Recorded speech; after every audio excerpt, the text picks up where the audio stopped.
행정행위에는 공정력이 발생하기 때문에 선결 문제가 발생하게 됩니다. 여기서 행정행위의 공정력이란 행정행위에 하자가 있다고 하더라도 그것이 중대하고 명백하여 당연히 무효가 되는 경우를 제외하고는 권한 있는 기관에 의해 취소되기 전까지 유효한 것으로 통용되는 행정행위의 효력을 의미합니다. 이와 비슷한 개념으로 구성요건적 효력이 있는데 구성요건적 효력이란 위와 마찬가지인 상황에서 법원을 포함한 다른 국가기관은 행정행위의 존재와 효과를 존중하여 스스로 판단의 기초 내지는 구성요건으로 삼도록 하는 힘을 의미합니다. 즉, 공정력은 처분 상대방 및 이해관계인에 대한 효력, 구성요건적 효력은 법원, 국가기관에 대한 효력이라고 볼 수 있습니다. 따라서 공정력이 발생하는 행정행위에 대해 부당이득 반환 청구를 할 수 있을지, 할 수 있다면 민사소송 또는 당사자 소송 중 어느 소송을 통해야 할지가 문제가 될 수 있습니다. 부당이득이란 법률상 원인 없이 이득을 얻고 그로 인해 타인에게 손해를 가하는 것을 의미합니다. 여기서 법률상 원인이 없다는 것은 당연 무효이거나 권한 있는 기관에 의해 직권 취소된 것으로 행정행위의 취소 사유에 불과한 단순 위법이 있는 경우에는 부당이득이 성립하지 않습니다.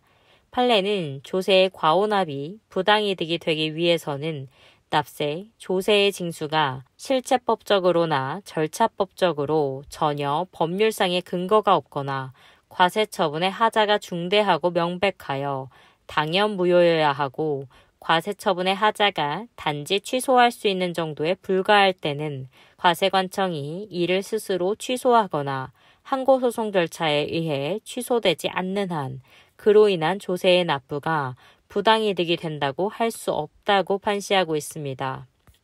이와 관련해 공법상 부당이득 반환 청구는 공권으로 당사자 소송에 의해야 한다는 견해와 사건으로 보아 민사소송에 의해야 한다는 견해가 대립되는데 판례는 조세부가 처분이 당연 무효임을 전제로 이미 납부한 세금의 반환을 청구하는 것은 민사상의 부당이득 반환 청구로서 민사소송 절차에 따라야 한다고 판시하여 민사소송으로 처리하고 있습니다.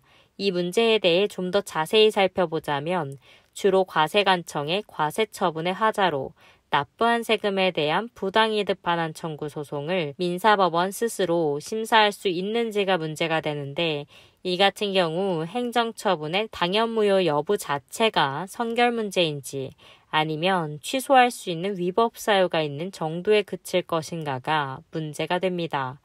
만약 당연무효 여부가 선결 문제가 되어 이를 판단해 당연무효임을 전제로 판결을 할 수 있다면 그 효력은 언제든지 부인할 수 있으므로 인용 확정 판결이 가능합니다. 하지만 행정처분이 당연무효라고 볼 수 없고 취소할 수 있는 위법 사유에 한한다면 그것이 적법하게 취소되기 전까지는 공정력이 있기에 민사소송 절차에서 그 효력을 부인할 수 없습니다.